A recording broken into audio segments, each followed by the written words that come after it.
Muy bien. Pues el tema que nos toca hoy, la sesión número 12, tiene que ver con esto, los sistemas de gobierno en la Iglesia, ¿vale? Dentro del mundo cristiano, pues hay quien entiende el Nuevo Testamento y los principios que aparecen en el Nuevo Testamento lo entienden de una manera, otros lo entendemos de otra, pero creo que, a lo que debemos de tender no es tanto a lo que nosotros pensemos, ¿no? O lo que nosotros ideemos sobre lo que es el gobierno de la Iglesia, sino ver qué dice realmente el Nuevo Testamento en cuanto al gobierno de la Iglesia. Entonces, basándonos en este principio general, pues vamos a desarrollar cuál sería el sistema de gobierno, ¿no?, que debería de prevalecer en el mundo cristiano en cuanto a la Iglesia. Hacemos un resumen de lo que hemos visto en estos días atrás. El primero de ellos, el primer punto que vimos acerca de la autoridad, vimos que la autoridad es necesaria en la Iglesia. Es decir, la Iglesia no es una anarquía, donde nadie manda, donde no hay un gobierno, donde no hay una serie de ajustes que hay que hacer en cada momento y que deben de ser liderados, y liderados, la palabra líder no la uso en el sentido peyorativo de la palabra, sino más bien en el sentido inglés, anglosajón del término. Lead en inglés significa guiar, y el líder es el que guía. Por lo tanto, cuando me refiero a la palabra líder, voy en ese sentido, no el sentido peyorativo de líder como el manda más, ¿no? Que vimos el sentido negativo que este Diótrefes de la tercera carta de Juan tenía, ¿no? Más bien va en este sentido, en el sentido del guía, ¿no? Entonces, toda iglesia necesita de una guía, necesita de un gobierno. Ahora veremos qué significa la palabra gobierno en este sentido, ¿no? Y vimos que, por lo tanto, según el Nuevo Testamento, la autoridad en la iglesia es necesaria. La autoridad legitimada se ejerce desde el servicio y desde el sometimiento propio de los líderes, de los ancianos, de los obispos, de los diáconos, de todos los que estamos ahí al frente, se ejerce desde el servicio a los demás, desde el diaconado a los demás, pero al mismo tiempo desde el sometimiento a la palabra. También hay un sometimiento mutuo que aparece en la Escritura, donde todos debemos de someternos unos a otros, ¿no? Aparte de, como vimos también en la Epístola a los Hebreos capítulo 13, que los cristianos, los creyentes, los que forman parte de la Iglesia, deben de dejarse persuadir, acordado aquel verbo, dejarse persuadir por los que os dirigen en el Señor, porque ellos han de dar cuenta, ¿no? También la primera carta de Pedro, en el capítulo 5, nos invita a este tipo de cosas, a que los ancianos sepan estar entre la congregación al mismo tiempo que la congregación está entre los ancianos, ¿no? De modo que hay un sometimiento de carácter mutuo. Y hay una frase ahí que Palomares recogió en el libro de doctrina del servicio cristiano que me gustó. Ayer la compartí con alguien y dice que hay que buscar el equilibrio, ¿no?, en el ejercicio de dicha autoridad. No es el autoritarismo que muchas personas pretenden, ¿no?, el mandar sin que nadie rechiste y que todo el mundo obedezca, sino buscar ese equilibrio donde los ancianos ejercen su labor o su ministerio de gobierno y al mismo tiempo están entre la congregación, es decir, persuadiendo más que mandando. Son dos términos completamente opuestos, digamos. Persuadir y mandar. Por lo tanto, no es un ejercicio de autoritarismo, sino un ejercicio de autoridad equilibrada, que los ancianos deben de procurar dentro de la congregación y que la congregación debe de dejarse persuadir de alguna manera por el ejemplo de estos ancianos, obispos y o episcopos, como se le llama también en el Nuevo Testamento. Ya vimos que el término anciano y el término episcopo pues tienen el mismo significado, uno desde el contexto social hebreo y otro desde el contexto social griego, ¿no? Pero tienen, digamos, la misma función. El anciano, por su madurez y por su ser una persona de respeto dentro de la comunidad, y el episcopo por ser la persona que sobrevé, que es el superintendente, que es el que vigila, etcétera, etcétera, ¿no? Y ya vimos todos estos términos en el pasado estudio, que ahora no me voy a detener en ampliar mucho más, ¿no? Podéis luego verlo tranquilamente. Así que busquemos ese equilibrio, ¿verdad?, en el ejercicio de esa autoridad. La palabra gobierno, a mí me gusta siempre buscar la etimología, el origen de las palabras. La palabra gobierno proviene del griego y viene del griego kibernao, kibernao. De ahí, además muy parecida al castellano, gobernar, ¿no? Kibernao. Y esta palabra kibernao aparece 3 veces en la Escritura, en el Nuevo Testamento. 2, la que tenéis ahí en Hechos 27 y en Apocalipsis 18, no tiene nada que ver con el gobierno de la Iglesia, sino con personas que pilotan una nave, un barco, ¿no?, con un timón. En Hechos 27, pues se habla de los que, donde iba Pablo, camino de Roma, en el barco donde iba, dice que el piloto de la nave, ¿no?, el que llevaba el timón de la nave, pues hizo una serie de maniobras, etcétera, etcétera. Y en Apocalipsis 18 viene a hacer una referencia parecida, ¿no? Aquellos que gobiernan las naves, que pilotan las naves, ¿no? En este caso, los barcos. De modo que ese término kibernao, que es un verbo, gobernar, kibernesis sería el sustantivo, y kibernetes, que son los que pilotan, ¿no? Así que tenemos estos 3 términos: el verbo kibernao, el sustantivo kibernesis y el adjetivo kibernetes. Y la palabra kibernetes sí se aplica aquí en 1 Corintios 12, 28 a los que gobiernan en la congregación. Dice así el apóstol Pablo, 1 Corintios 12, 28. Y a unos, dice, en efecto, puso Dios en la iglesia, primero apóstoles, segundo profetas, tercero maestros, después poderes, dinamis, ¿no?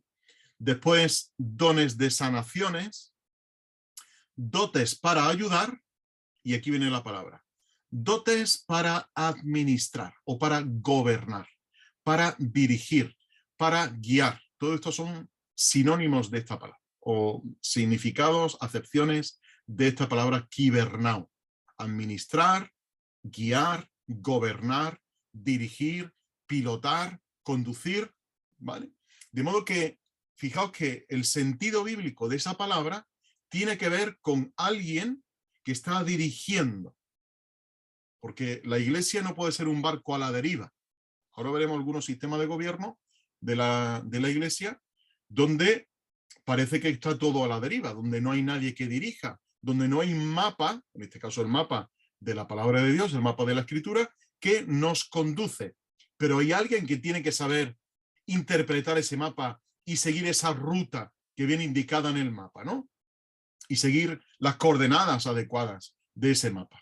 Y esos son lo que dice aquí Pablo, aquellos que el Señor ha colocado en la iglesia con dotes para gobernar, con dotes para administrar, dirigir o guiar, ¿no? Por lo tanto, vemos que hay un patrón en el Nuevo Testamento que indudablemente indica que efectivamente en la iglesia había un orden gubernamental.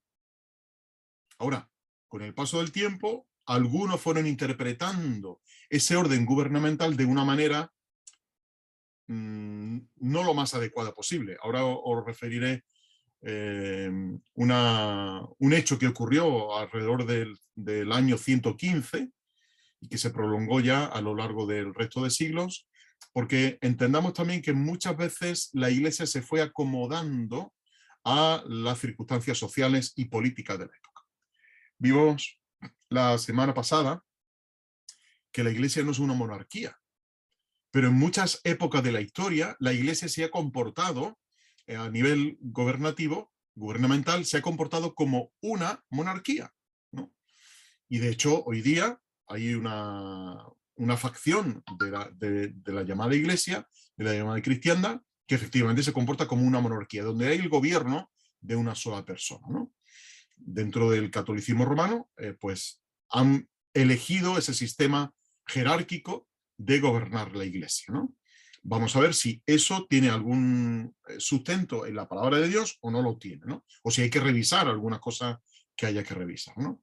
Así que esto es lo que la Biblia entiende por gobierno. ¿Existe el gobierno en la iglesia? Sí, existe. ¿Cómo ha de ejercerse? Pues ha de ejercerse según el patrón del Nuevo Testamento. Y es lo que vamos a descubrir en esta noche, lo hemos descubierto en días pasados, pero descubrir en este estudio qué dice el Nuevo Testamento sobre este gobierno de la iglesia.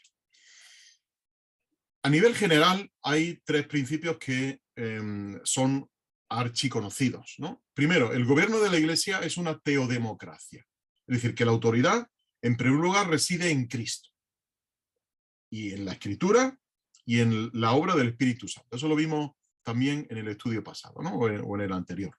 Las tres autoridades de la iglesia: Cristo, la palabra y el Espíritu Santo. Ahora, como esa autoridad reside en Cristo, se le llama teocracia, el gobierno de Dios, el gobierno divino. De modo que Cristo da hombres a su iglesia, da personas a su iglesia para gobernar. Y ese gobierno se ejerce bajo la influencia del Espíritu Santo, que es quien da dones a su iglesia. Él capacita a las personas en su iglesia para precisamente llevar ese gobierno de la iglesia, ¿no? Luego habrá una serie de matices que vamos a ver más adelante sobre lo que es el gobierno propio de la iglesia, ¿no? Y por eso se llama teocracia, porque es Cristo el dueño de la iglesia y el que donde reside todo el poder de la iglesia.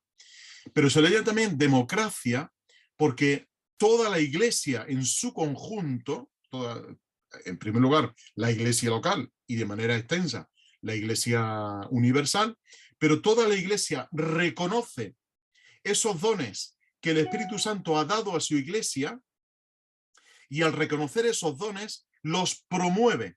Es decir, que facilita que esas personas que han sido dotadas por el Espíritu Santo ejerzan ese gobierno dentro de la iglesia, ¿no? Y esto es sumamente importante, que la iglesia esté preparada, esté equipada para que sepa distinguir, según el patrón del Nuevo Testamento, distinguir los dones que se dan dentro de la iglesia que el Señor ha repartido a los miembros de su iglesia, ¿no? Y hay de aquella iglesia que no sepa reconocer y que no sepa promover al mismo tiempo y avalar, de alguna manera, avalar esos dones que el Espíritu Santo ha dado, ¿no? Por lo tanto, la iglesia debe estar alerta a ver cómo el Señor va capacitando a su iglesia para el ejercicio de los dones, ¿no? Cuando nos detengamos a hacer el estudio de los diferentes ministerios de la iglesia, nos vamos a dar cuenta que efectivamente es el Espíritu Santo el que capacita, ¿no? Y sabemos de sobra que cada uno de nosotros, cada miembro de la iglesia ha recibido dones, un don, 2, 3, 4, los que el Señor haya querido darle de manera soberana, ¿no? Y ahí ningún hombre entramos a cuestionar eso, ¿no? Es el Espíritu el que capacita y es la iglesia la que debe de ver de manera adecuada cómo el Señor ha capacitado a su iglesia y quiere hacer que su iglesia crezca, que su iglesia se equipe de manera completa para alcanzar ese crecimiento. Lo hemos visto en Efesios capítulo 4 varias veces. Bien, pues esto es, digamos, a nivel general, que el gobierno de la iglesia es una teodemocracia y en ese doble sentido de teocracia y de democracia. Ese es que teocracia es el gobierno de Dios y democracia es el gobierno del pueblo. Demos en griego es el pueblo, ¿no? Pero el pueblo no tiene aquí tanto poder ejecutivo, sino poder de reconocimiento y de promoción de esos dones. En la época apostólica, vamos a ver 4 ejemplos, perdón, en la época apostólica no había, claro, la iglesia estaba recién naciendo, ¿no? Entonces se estaba desarrollando, estaba creciendo y no había establecido un patrón fijo y un patrón único. Vamos a ver estos 4 ejemplos, aunque ya hice mención en el estudio del martes pasado a 3 de ellos, pero fijaos estos ejemplos. En Hechos capítulo 15 El primer ejemplo que tenemos es, digamos, la iglesia madre, la iglesia modelo para el resto de iglesias, ¿no? Donde precisamente los apóstoles era donde acudían y donde pasaban frecuentemente por allí para reunirse con otros apóstoles, especialmente reunirse con Jacobo en este caso, que era, digamos, el pastor presidente, que Pablo lo llama en Gálatas capítulo 2, columna de la iglesia, a él lo llama a Jacobo y a Pedro lo llama columnas de la iglesia. Y en este sentido, en la iglesia de Jerusalén, en Hechos capítulo 15, vemos que estaba organizada con ancianos, dice ahí el versículo 22 y 23, entonces pareció bien a los apóstoles y a los ancianos, ¿veis? Apóstoles, ancianos, y dice, con toda la iglesia. Es decir, que había una organización, estaban los apóstoles, que ellos sí disfrutaban de esa autoridad delegada de parte de Cristo, porque fue Cristo directamente quien delegó esa autoridad, que ya sabéis que no hubo después sucesión apostólica, no hubo transmisión de esa autoridad, pero en este caso concreto, pues la iglesia viene de Jerusalén, está estructurada así, había apóstoles, había ancianos y estaba la iglesia, ¿no? ¿Quiere decir eso que unos mandaban sobre otros? No, eso quiere decir que había un orden, ¿os dais cuenta? Quiere decir que había un gobierno en la iglesia. Estaban los apóstoles, estaban los ancianos y estaba la iglesia. Y todos, en este caso, en consejo consultivo, decidieron enviar de entre ellos varones escogidos a Antioquía, etcétera, etcétera, ¿no? Luego en el 23 lo vuelve a mencionar, dice, y escribir por mano de ellos, los hermanos apóstoles y ancianos, a los hermanos de entre los gentiles que están en Antioquía. Fijaos, de nuevo, esa organización que hay, ¿no? De modo que no podemos obviar, ni no podemos decir, no es que en el Nuevo Testamento había libertad de que todo el mundo era igual, había una democracia porque todos estamos cortados con la misma tijera. No, no podemos afirmar eso. Si somos fieles a lo que dice la Escritura, ¿no? Después podemos inventar lo que nosotros queramos, pero si somos fieles a lo que dice la Escritura, nos damos cuenta de que había un orden. En este caso, la iglesia de Jerusalén, pues tenía los apóstoles, especialmente Jacobo, porque en el versículo 13 se menciona específicamente a Jacobo, que es el que toma la palabra y toma la decisión final, pero en consenso con el resto de apóstoles que había, los ancianos y la iglesia, ¿no? Así que este es el caso de Jerusalén. El segundo caso es el caso de Antioquía, un par de capítulos antes, en el capítulo 13. Y la iglesia en Antioquía, ahí se nos menciona que había había profetas y había maestros. No se menciona la palabra ancianos, ¿no? Que posiblemente los hubiera, pero el registro bíblico no nos habla de que hubiera ancianos. Sí se nos dice que había profetas y maestros, que quizá esos maestros eran ancianos que ejercían el oficio de enseñanza, ¿no? De modo que esta es la estructura gubernamental que había en Antioquía.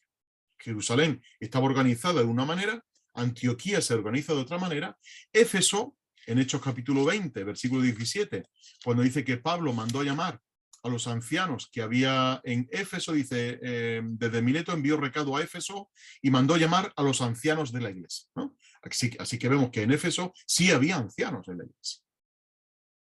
Y en Corinto, en Hechos capítulo 18, un par de capítulos antes, pues se menciona que había una organización congregacional. No era tanto que hubiera ancianos, diáconos, obispos, episcopos, sino que, en este caso, en el versículo 8 del capítulo 8, se menciona de que también Crispo, el principal de la sinagoga, creyó al Señor con toda su casa, y muchos de los corintios al oír creían y eran bautizados. No hay más registros. Y cuando uno lee la primera carta a los corintios y lee la segunda carta a los corintios, se da cuenta de que no se menciona a los ancianos, ¿no? Por lo tanto, quizá, decimos quizá, porque no podemos afirmarlo tajantemente, sino que quizá había una organización congregacional, ¿no? En el sentido de que era toda la congregación la que tomaba decisiones en cuanto a los asuntos de la iglesia.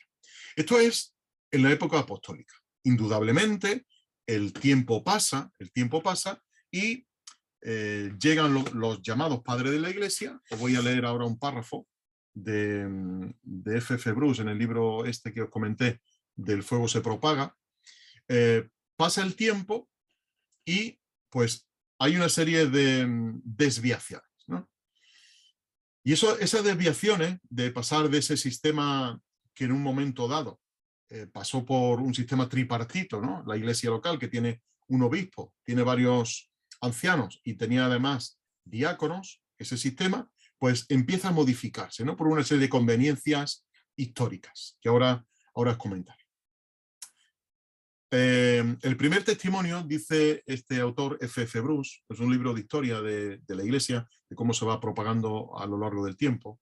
Y la verdad que os lo recomiendo que si lo podéis encontrar y leerlo, nos haríamos un favor, ¿no? Al conocer qué pasó desde que ya no estaban los apóstoles y se cierra el canon del Nuevo Testamento. ¿Qué pasó? ¿Por qué hemos llegado hasta aquí, ¿no? Y este libro precisamente habla de eso, de cómo hemos llegado hasta aquí, aunque luego él se enfoca en Inglaterra, pero bueno, esa parte la obviamos y pensamos en España, ¿no? Pero él dice, el primer testimonio inequívoco, fijaos, del surgimiento de la figura del obispo único, ¿eh?, se encuentra en la correspondencia que Ignacio de Antioquía, en este caso, envía a varias parroquias en el año 115, cuando se dirige a Roma, donde va a ser martirizado.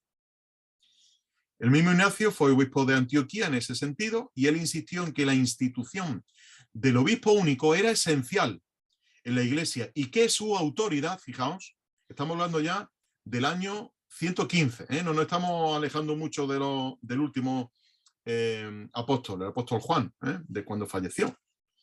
Él decía que el obispo o alguna persona en quien él delegara era el único ministro de la iglesia que podía presidir un bautismo o una eucaristía válidos.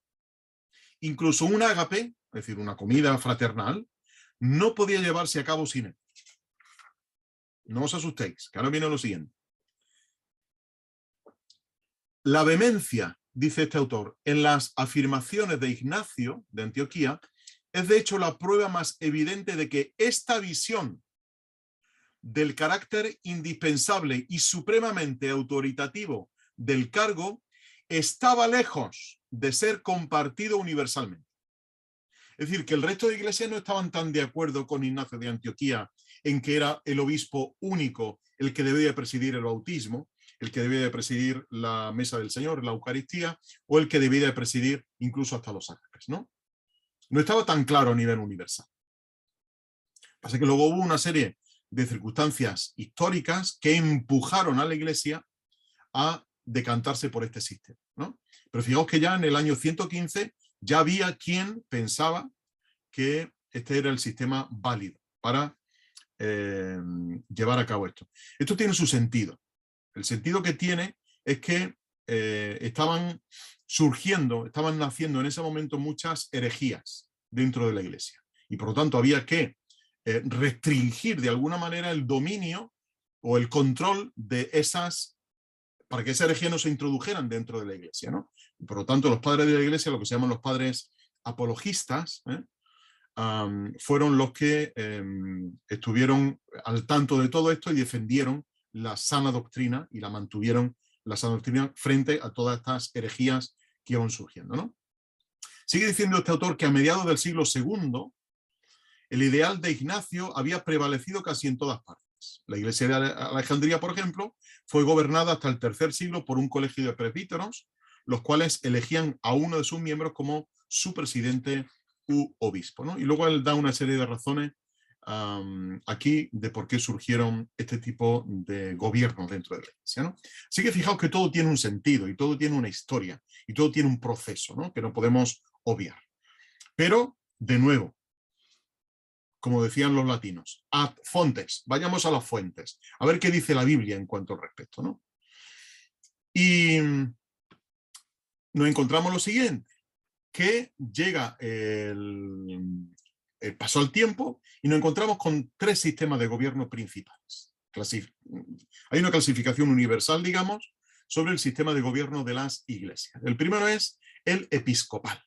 Este no se encuentra en el Nuevo Testamento. Ha sido el resultado de un desarrollo histórico de la iglesia, de una acomodación de ciertas formas monárquicas de la iglesia, del mundo, que se han adoptado en la Iglesia, ¿no? Este sistema, el sistema episcopal, no solamente tiene que ver con el sistema católico romano, sino que hay también la misma Iglesia episcopaliana, ¿no? Sigue este sistema, el arzobispo de Canterbury, ya sabéis todo aquello, ¿no? Entonces, esta jerarquía que aquí se establece, fijaos que es una forma de pirámide, esta forma de jerarquía es descendente, es decir, que se viene desde arriba hacia abajo. Después vamos a ver otra jerarquía que es ascendente, que viene desde abajo hacia arriba, ¿no? Y ahora explicaremos esto. Esta jerarquía descendente, el que tiene más poder es el que está arriba. En este caso es, bueno, el arzobispo. Vamos a bajar hasta este nivel. El arzobispo, ¿no? El arzobispo está a cargo, bueno, la palabra arzobispo viene del griego también, viene de la palabra arge, que es el primero el primero de los obispos, tiene a cargo a una serie de obispos. Yo he puesto aquí 2 por no poner 200, ¿no? He puesto solamente estos 2. Y este obispo está a cargo, cada uno de estos obispos tiene un rector, y ese rector, o lo que se llama normalmente el sacerdote o el cura, ¿vale? Pero como quiero hablar a nivel general de todo lo que son las iglesias que siguen este sistema episcopal, ellos lo llaman el rector, y el rector está por encima de la iglesia, ¿no? De modo que la iglesia está en la base y es gobernada por rectores, por obispos, por arzobispos, y luego si hubiera alguien más por arriba, pues alguien más por arriba, ¿no? El sistema católico romano ha optado por el Papa, el sistema episcopaliano protestante ha optado por el arzobispo de Canterbury, en este caso, ¿no? De la iglesia episcopal. El arzobispo está a cargo de, bueno, me bajo primero otro nivel. Los obispos están a cargo de las diócesis, y cada uno tiene su diócesis, y tiene a cargo pues una serie de iglesias. Un conjunto de iglesias forman una diócesis, y cada obispo está a cargo de esa diócesis, de ese conjunto de iglesias.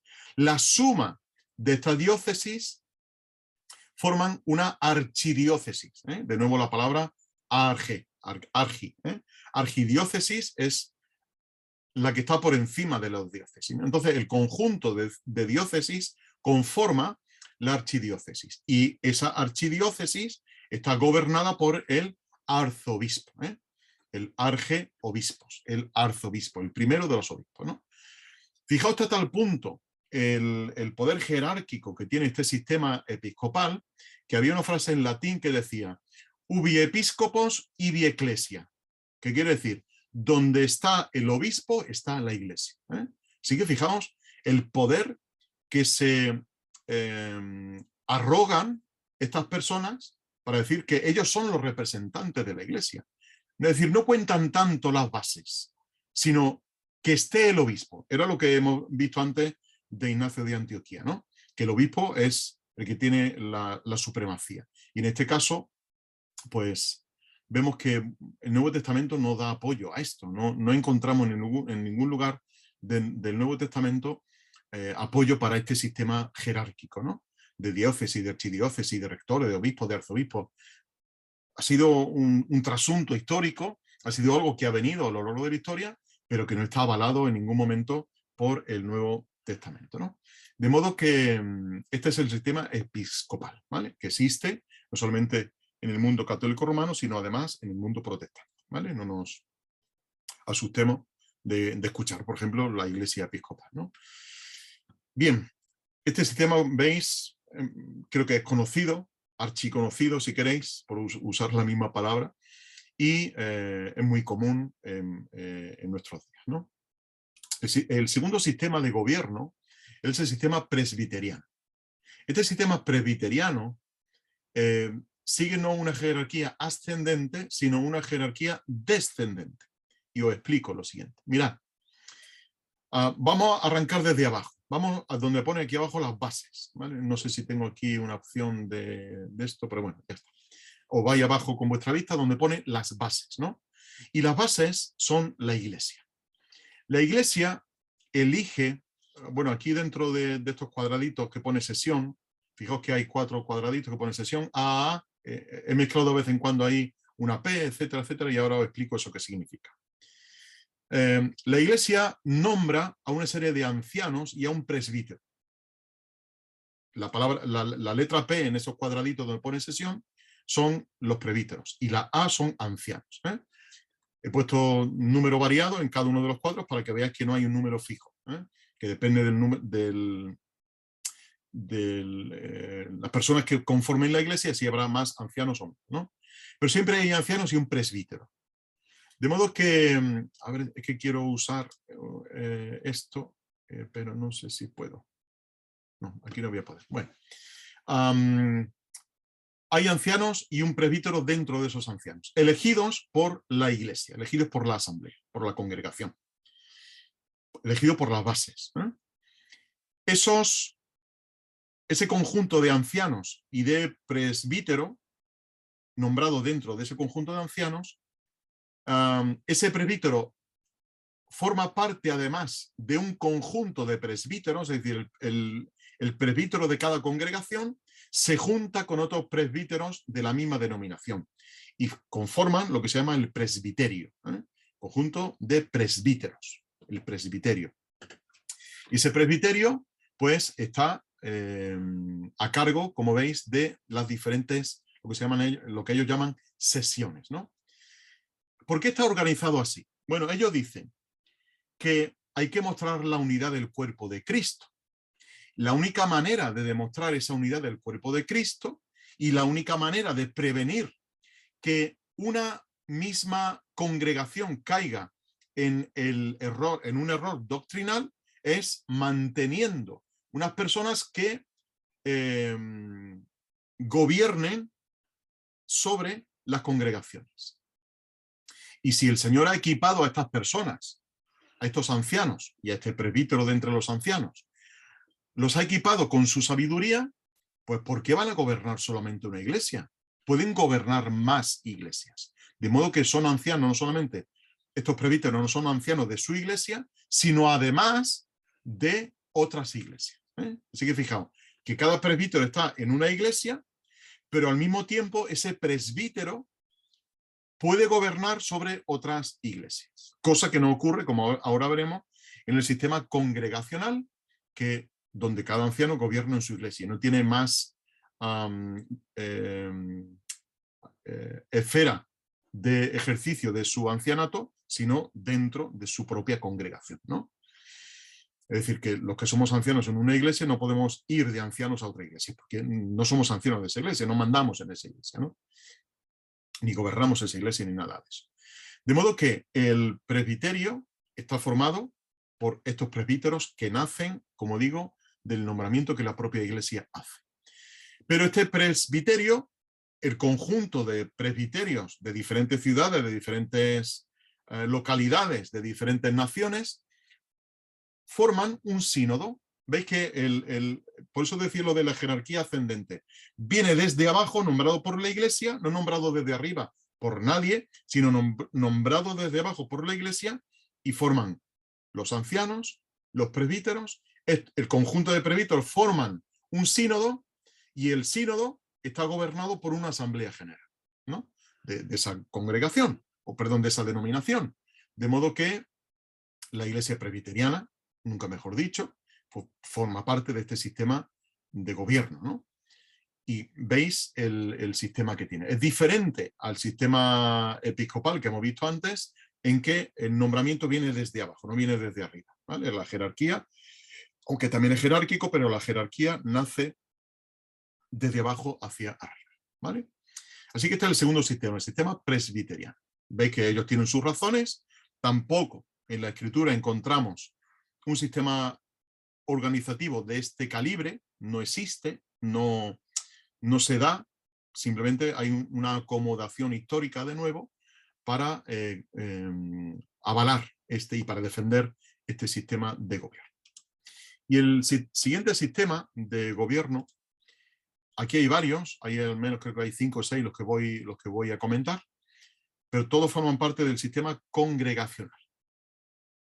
Es un sistema teodemocrático donde la autoridad gubernativa no es delegada, sino que es comunicada a la iglesia. Ahora vaya a entender esto cuando explique el sistema. Porque el gobierno es el gobierno del Espíritu Santo. y se hace a través del pueblo, a través de la iglesia. ¿Mm? No se hace a nivel jerárquico. Ves que aquí no tiene un sistema piramidal, aunque algunos pudieran pensar que sí, ¿no? Fijaos lo siguiente. Tenemos en la base la iglesia. Esa línea discontinua que tenéis ahí es el nombramiento que la iglesia hace sobre estos que hay más arriba, ¿no? Los cuadros de más arriba. La iglesia nombra a su pastor y nombra a una junta de diáconos o lo que otros llaman pastores asociados, ¿eh? Junto al pastor hay una serie de pastores asociados. El pastor en algunos sitios lo llaman el pastor maestro, en otros sitios lo llaman el pastor principal, ¿no? Y luego están los pastores asociados que tienen cierto poder, permitidme la palabra poder y creo que me entendéis cuando quiero decir poder gubernativo, ¿no? No estoy hablando de poder de otro tipo anárquico, ¿no? Perdón, monárquico, sino poder ejecutivo, ¿no? En este sentido. Lo tienen los pastores asociados, ¿no? Pero no al mismo nivel que el pastor principal. Entonces está el pastor de la iglesia, está la junta de diáconos, o pastores asociados que se llaman en algunas denominaciones, y después está la iglesia, ¿no?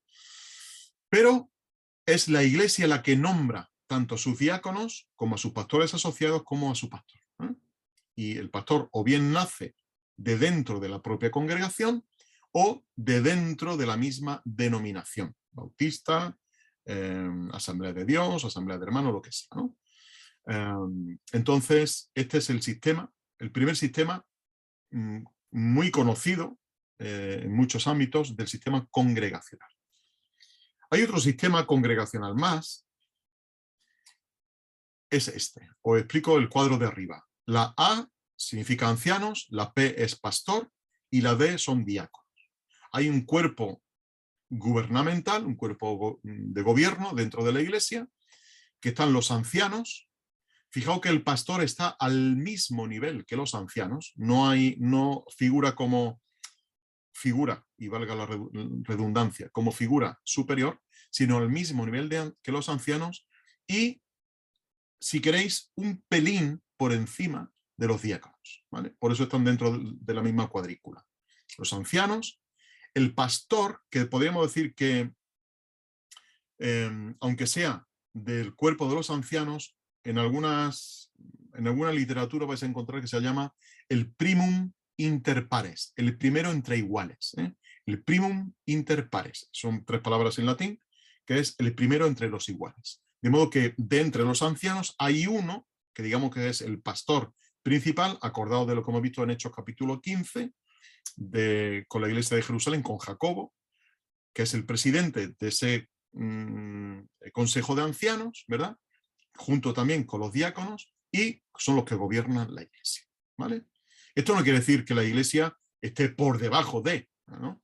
Hemos visto en 1 de Pedro 5 que los ancianos están entre la congregación, ¿vale? Pero creo que esta representación que tenéis ahí con esas cuadrículas nos explica un poquito más, ¿no?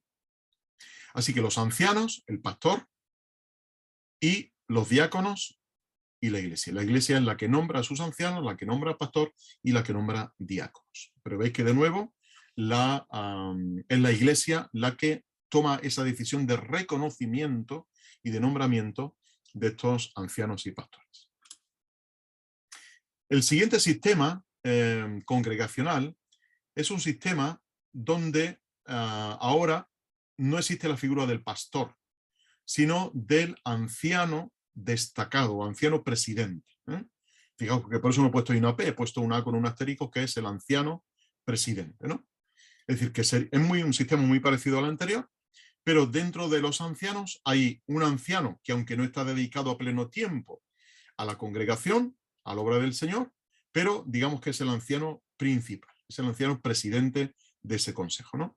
Hay, si acaso, 2 atisbos de este sistema en Hechos capítulo 14, versículo 23, donde dice: y después de nombrarles ancianos por votación en cada iglesia, habiendo orado con ayunos, los encomendaron al Señor en quien habían creído, ¿no? Fijaos que aquí hay un sistema de nombramiento de ancianos, en este caso lo hicieron por votación en cada iglesia, Aquí hay una palabra que es geirotoneo, que es con la mano alzada, pero bueno, ahora no viene al caso eso, porque lo veremos en su momento, cuando hablemos de los ancianos y cómo se nombran ancianos en las congregaciones, cómo se reconocen ancianos en las congregaciones, ¿vale? Pero fijaos que ya hay aquí un pequeño atisbo de que la Iglesia reconocía y designaba a sus ancianos, ¿no?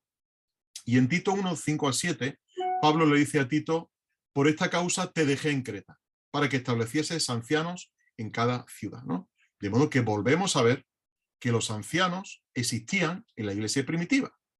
Y si realmente queremos ser iglesia del Nuevo Testamento, pues tendremos que asumir con toda responsabilidad el sistema de gobierno que había también en la iglesia primitiva. Primitiva, la primera iglesia, ¿no? En este sentido, y bajo este subsistema congregacional, los ancianos tienen autoridad, y tienen autoridad gobernante, pero no ilimitada. En el resto de casos, los ancianos tienen autoridad casi ilimitada. En este caso, los ancianos tienen esa autoridad, pero limitada. ¿Por qué? Porque son reconocidos por la congregación. Son promovidos, si queréis, no es la palabra correcta, pero promovidos es eso, reconocidos y puestos delante por la congregación, ¿no?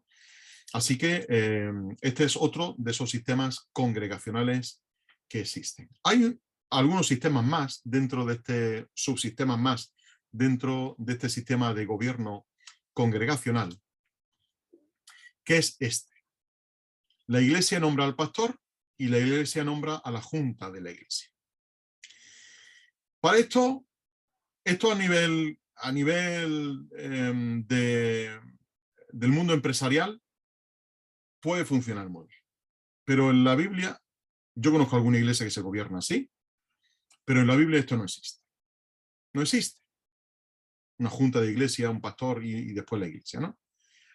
La junta en este caso tiene la autoridad para dar directrices al pastor asalariado. Y le dice, pues, cómo hay que gobernar la iglesia. La junta le dice cómo hay que llevar las misiones en la iglesia. La junta le dice cómo hay que administrar el dinero en la iglesia. La junta, en algunos casos, hasta le dice qué tiene que enseñar el pastor. De modo que el pastor es un asalariado y, entre comillas, obedece a falta de encontrar otro término más adecuado, obedece las directrices de la junta de la iglesia, ¿no? De modo que, aunque es la iglesia quien nombra al pastor, y que puede ser un pastor interno o un pastor que venga de fuera, de otra localidad, de otra congregación, pero es la junta quien al final le da esa serie de directrices para decirle cómo hay que llevar la iglesia, ¿no? Este es otro subsistema dentro del sistema congregacional, pero que tampoco no tiene apoyo dentro de los parámetros del Nuevo Testamento. Luego está este sistema congregacional, que es una democracia pura, ¿eh? Donde fijaos que está la iglesia, la congregación, la asamblea, no hay nada más, ¿no? Todas las decisiones que hay que tomar se someten a una reunión congregacional. Es decir, que hay que tomar una decisión, pues se junta toda la iglesia, se debate, se discute y ahí todo el mundo opina. Y hay gente que dice, si yo ofrendo, yo opino. Esto es un chantaje, ¿no? A falta también de encontrar otro término. Pero esto no se puede dar tampoco. Es decir, la iglesia, como hemos visto en el Nuevo Testamento, tiene un orden y tiene un sistema. Y ese sistema, si entendemos realmente que la Escritura es normativa para nosotros, si entendemos que el Nuevo Testamento, si entendemos que las cartas de Pablo, en algún sentido, son normativas para nosotros, entenderemos que este sistema de gobierno congregacional, de que la iglesia lo somete todo a una reunión congregacional y donde se evita el reconocimiento de ancianos, de presbíteros, de pastores, etcétera, etcétera, pues aquí al final es una democracia donde no gobierna nadie, ¿no? Donde todo el mundo tiene derechos, pero nadie tiene deberes, ¿no? Donde todo el mundo puede opinar. Y opina el creyente más neófito, más nuevo, como el creyente más maduro en la fe, ¿no? Puede opinar el creyente más carnal y el creyente más espiritual y tiene la misma validez, ¿no? Entonces, en ese sentido, no hay apoyo tampoco en el Nuevo Testamento, aunque algunos vean que en algunas ocasiones es toda la iglesia, lo hemos visto en el caso de Corinto, ¿no?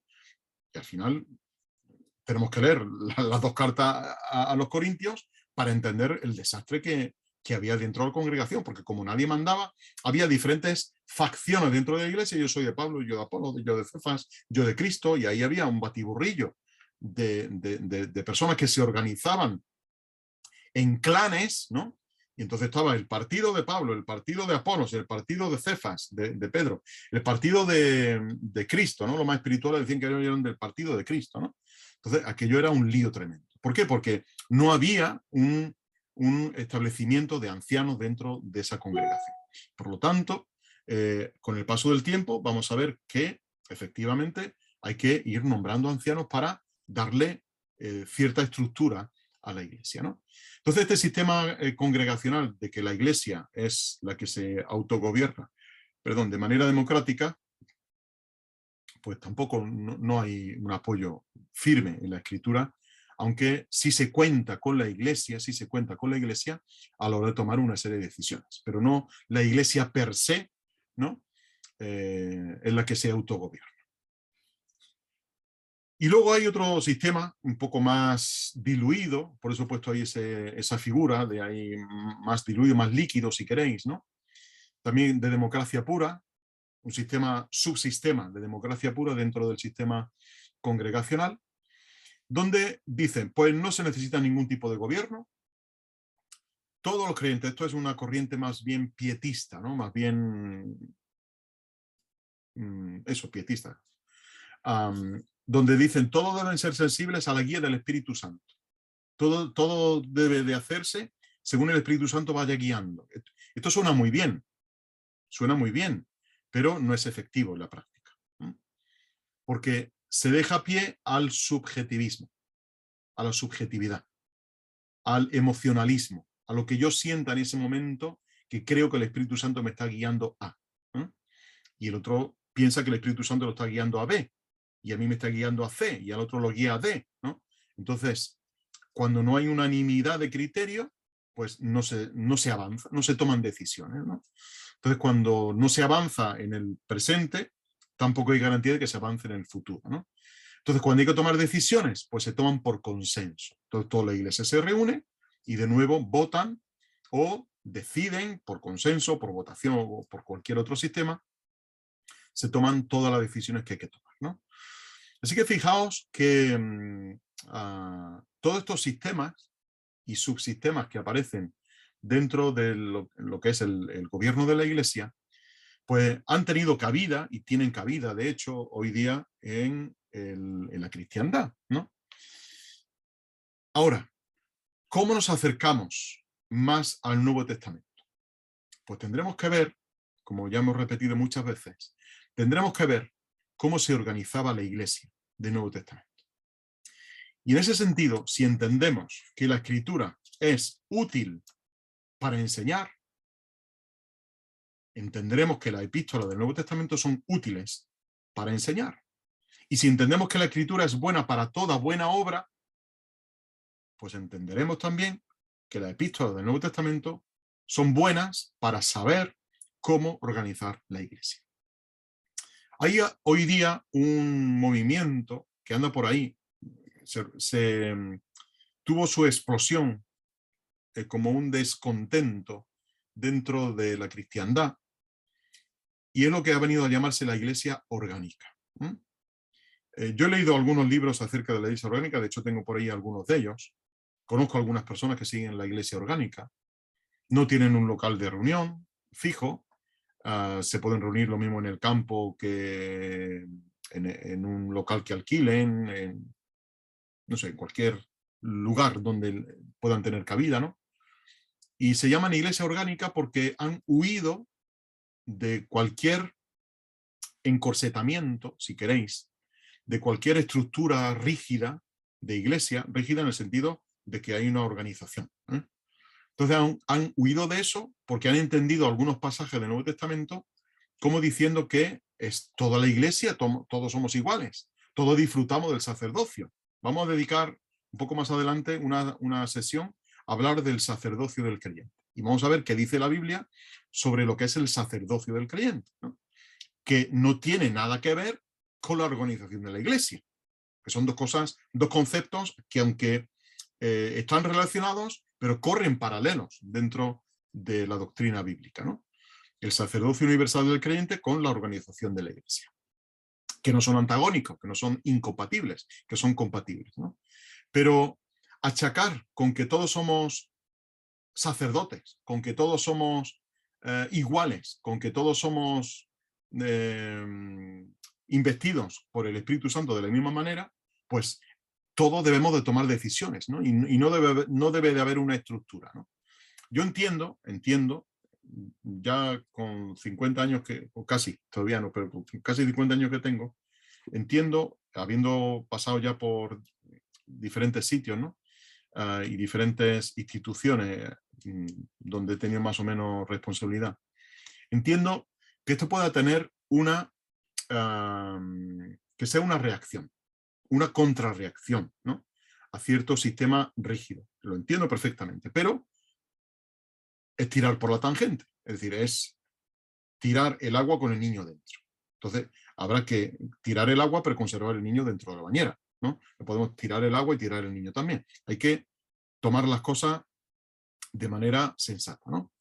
Y aunque yo reconozco, y lo confieso delante de vosotros, en algún momento he llegado a pensar que el tema de la iglesia orgánica era el mejor sistema, pero al final uno, como claro, como aquello a mí me causó una disonancia, decir, pero bueno, ¿cómo una iglesia establecida de manera orgánica puede ser el parámetro, las pautas que hay en el Nuevo Testamento? Uno se da cuenta que leyendo el Nuevo Testamento, pues no era así, ¿no? Al final era pues una organización que hay dentro de la iglesia, ¿no? Y uno tiene que asumir, a pesar de que nosotros podamos pensar que este sistema de democracia pura es el que debe de gobernar en la congregación, ¿no? Porque todos somos iguales y todos tenemos el sacerdocio de Cristo, el sacerdocio universal, etcétera, etcétera. Pero la Biblia es la Biblia. Y la Biblia dice que había ancianos en las diferentes iglesias y que había diáconos y que había una organización mínima, ¿no? Entonces, en este sentido, pues debemos de someternos a lo que la Escritura nos diga, muy a pesar de lo que a nosotros nos puede parecer lo mejor, ¿no? Nos debería parecer lo mejor, obviamente, lo que dice la Escritura. Y por lo tanto, debemos de someternos a ella tal y como creemos que tenemos que hacer. Puesto que es, ya vimos la semana pasada, es el tribunal inapelable de nuestra fe y de nuestra conducta. Y en base a ella es como debemos de actuar.